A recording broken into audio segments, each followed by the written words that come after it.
un gesto che ho sempre fatto da quando sono piccolo e mi è sempre risultato meglio farlo, più che altro per una questione mentale e mi viene meglio.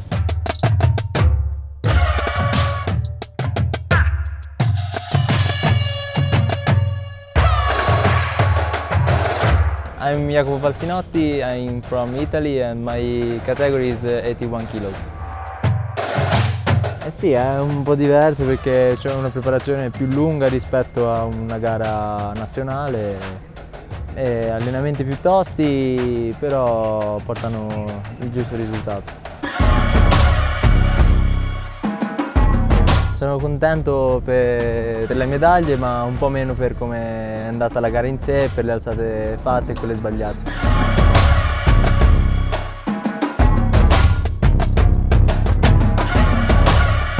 Ma l'alzata era molto leggera, però non so come mai nella spinta mi sono ritrovato con un movimento un po' strano e non sono riuscito a tenerli.